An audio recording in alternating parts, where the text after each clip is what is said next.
When you think about marriage, um, i- i- the picture that usually comes to mind is like the classic blank canvas.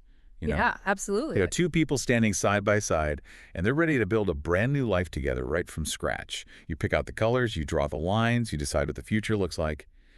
But stepping into a blended family, well, it is an entirely different reality. It really is. I mean, you are marrying into a family system that is already painted. You're inheriting a canvas that's covered in, deep-rooted history and established habits, not to mention old pain and some really fierce loyalties. Right. It's basically an ecosystem already in motion.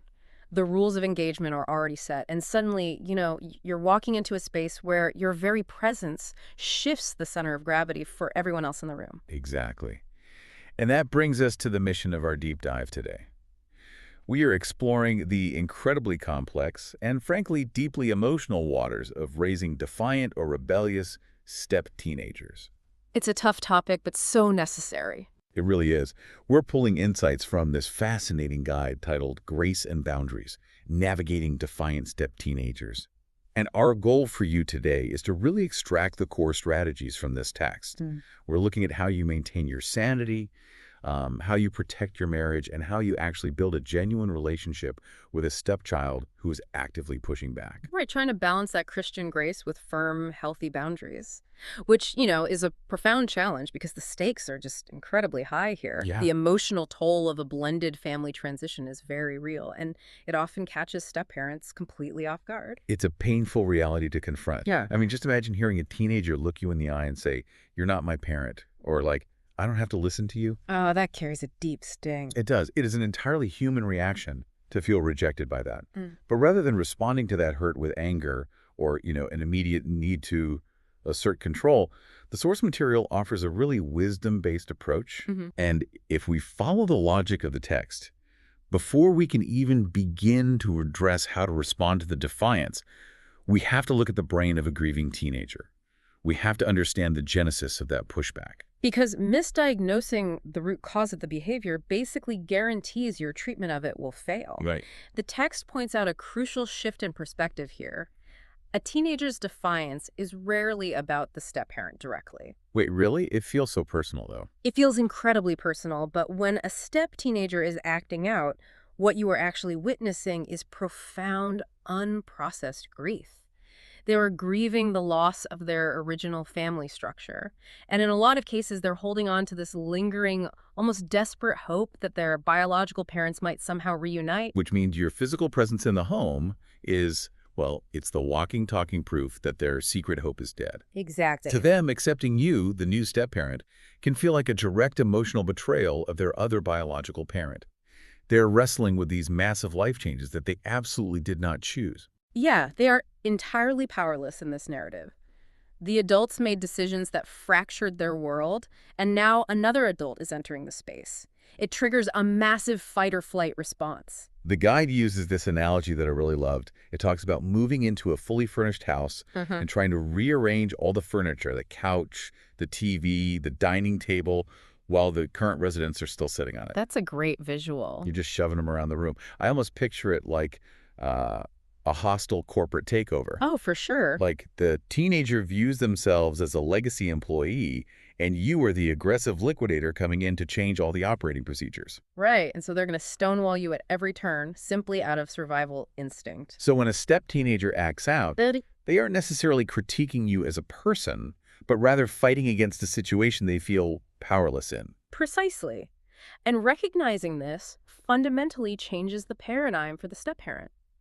When you realize the behavior is born of powerlessness and, an intense fear of further loss, your internal reaction shifts.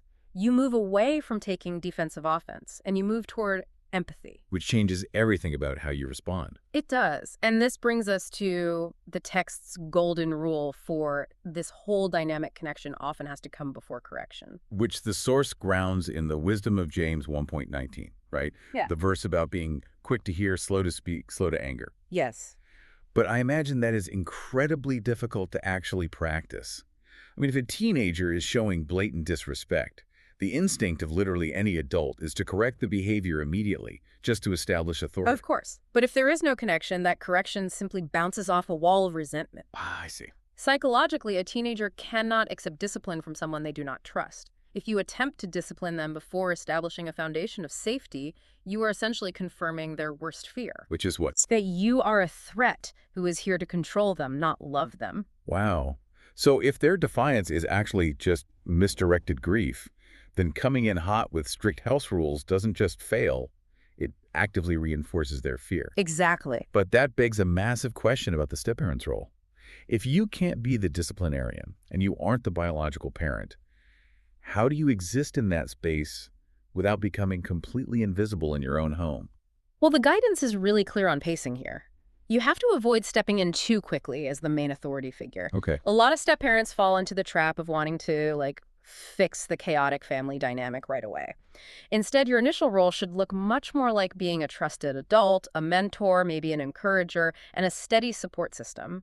The biological parent must take the absolute lead on discipline. Especially early on in the blending process. Yes. Exactly. The text also makes a point about avoiding forced titles, like making them call you mom or dad, because you cannot demand respect or intimacy simply by holding a marital title, right? That respect has to be built naturally through consistency. Right, you can't force a label and expect the feelings to just magically follow.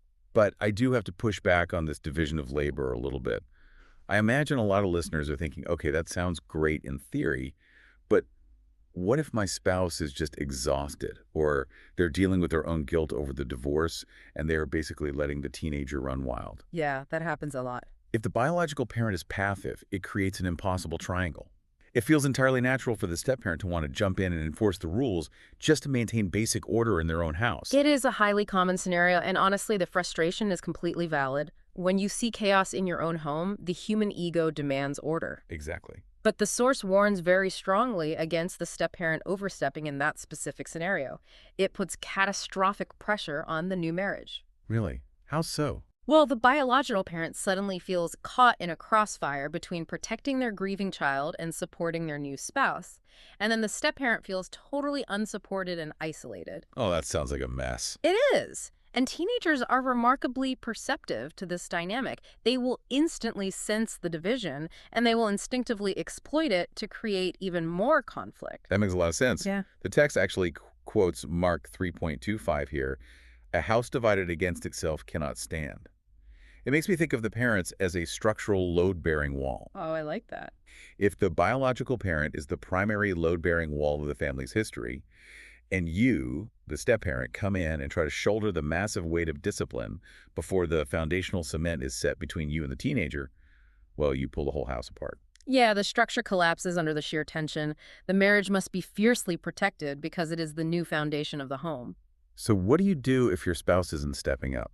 The way you handle a biological parent who isn't stepping up isn't by taking over their job in front of the kids. That just undermines them. It has to be handled through private, unified agreements. Behind closed doors? Exactly. The couple has to negotiate this privately so that when they step out of the bedroom, they present an absolutely united front. The biological parent delivers the message, but the teenager needs to clearly understand that the message was agreed upon by both adults. So presenting that united front protects the structural integrity of the home. But navigating this space requires a tremendous amount of nuance, right? Because avoiding the role of the strict primary disciplinarian doesn't mean the step-parent has to become a doormat. Definitely not. Grace does not mean tolerating abuse. Right. So how do we draw the line when the disrespect is blatant, aggressive, and directed squarely at the step-parent? Well, Christian love is not wetness, and grace is not the absence of boundaries. You are not required to absorb emotional abuse. The text provides some very specific, highly boundaried scripts that a step-parent can use in these heated moments. Oh, scripts are always helpful. What are some examples? For example, you might say, I care about you, but I will not allow you to speak to me disrespectfully. Or, you do not have to agree with me, but you do have to be respectful in this shared space. Okay, those are good. And here's a particularly grounding one. I am not trying to replace your parent, but I am an adult in this house, and we are going to treat one another with respect. I look at these phrases as almost a form of verbal aikido. Yes. You aren't striking back, but you're absorbing the teenager's aggressive emotional energy and calmly redirecting it to the house rules. That's exactly what it is. But I am struggling a bit with the reality of this.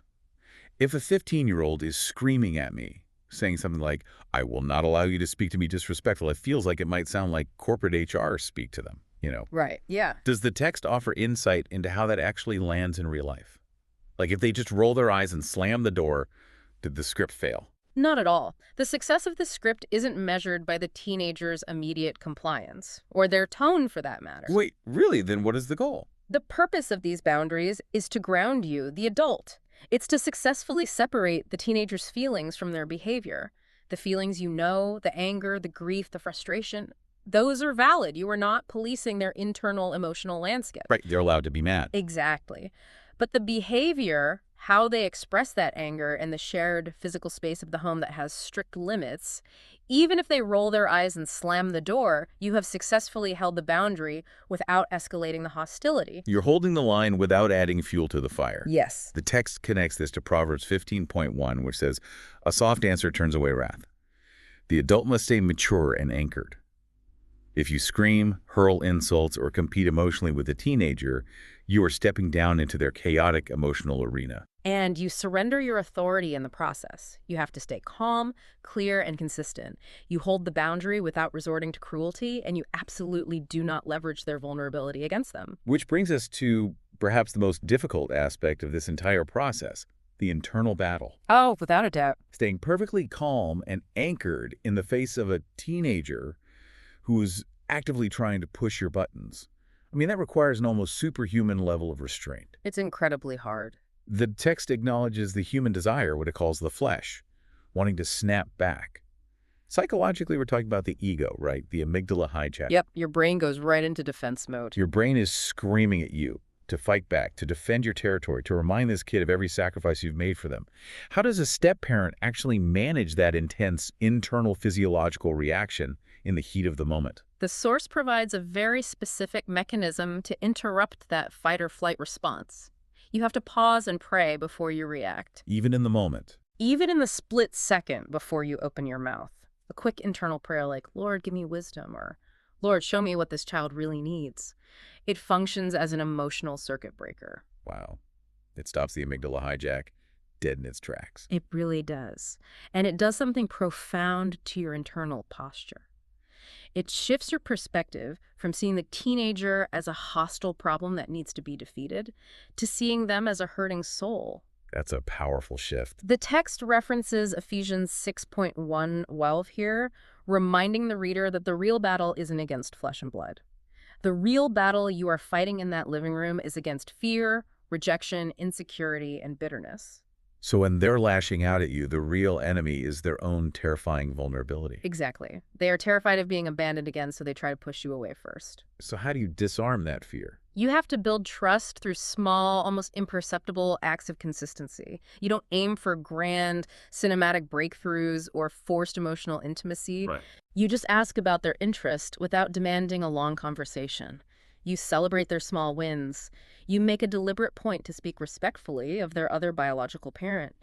And importantly, the text strongly warns against trying to use gifts to buy their love or, forcing physical affection. Yeah, that makes sense. The source also introduces this concept of consistency as ministry. I look at it almost like a software stress test. A stress test. Yeah, think about it. A teenager who has been through the trauma of a broken family has learned that love is conditionally fragile. They believe the system will crash under pressure, so they write a malicious script, their defiant behavior, to crash your system. That is a fascinating way to look at it. They are actively running a stress test on your commitment, trying to find the bug in the code that makes you explode or pack your bags. Yeah. So is consistency actually the main tool here? It absolutely is. The neuroplasticity of trust actually requires that testing phase. For a traumatized brain to build new neural pathways that say this adult is safe, they have to observe you surviving their worst behavior. That's incredible. By being a steady, unshakable presence. By continuing to show up, continuing to hold calm boundaries, continuing to offer grace even when they're prickly, you are providing the ultimate proof of love. You are proving that the software is stable. You are proving that you are safe. Just being the one who stays is a profound act of love. Now, the text does offer an important caveat here, right? If things escalate to extreme situations, if we were talking about violence, severe substance abuse, or self-harm seeking outside Christian counselors or family therapists, is framed as an act of wisdom, not a failure of faith or parenting. Oh, 100%. It quotes Proverbs 11.14 about safety and an abundance of counselors. Boundaries and grace are the daily framework, but professional intervention is sometimes the necessary tool for deep emotional or psychological wounds that a step-parent simply cannot and really should not try to heal alone. To summarize the journey we've navigated in this deep dive, Mm-hmm. we started by reframing defiance. It's rarely a personal attack. It's usually a mask for profound grief and powerlessness. Right. We explored why the step-parent must step back from the primary disciplinarian role, acting instead as a supportive mentor, while the biological parent takes the lead, protecting the marriage as the new foundation of the home. Crucial step. Then we looked at setting calm, clear boundaries that separate the teenager's valid feelings from their unacceptable behaviors. And finally, we addressed the internal battle using prayer as an emotional circuit breaker and relying on steady, unshakable consistency to slowly build trust over time, proving that you are a safe presence. It's a lot to take in. It is. Building a blended family is not about forcing a perfect relationship overnight. It is about being faithful, prayerful, and endlessly patient. It's a decades-long endeavor. The patience required to build a blended family mirrors the patience required for any deep, transformative relationship. Before we wrap up, I want to leave you with a final thought, something to ponder on your own that builds on everything we've unpacked today. We've spent this entire deep dive focusing intensely on the step-parent, how you manage your reactions, set boundaries, and help the teenager transition. But consider the biological parent in this equation. How does the biological parent's own unaddressed emotional baggage, their lingering guilt over the original family breaking up, or their natural defensiveness when they have to watch their new spouse clash with their child? How does all of that invisible weight shape this entire dynamic before the step-parent even walks into the room? That's such an important question. The biological parent is the bridge between the old family structure and the new one. And if that bridge is carrying too much unexamined guilt or fear, the entire system shakes, no matter how perfectly the step-parent behaves. It reminds us that when you move into that fully furnished house, you aren't just dealing with a teenager sitting on the couch. You have to look closely at who bought the furniture in the first place and why they might be afraid to move it. Absolutely. Thank you for joining us on this deep dive. We hope this exploration provides you with clarity and encouragement. Remember, with consistent patience, a truly united front, and healthy boundaries, even the most fractured family dynamics can become places of incredible resilience and growth.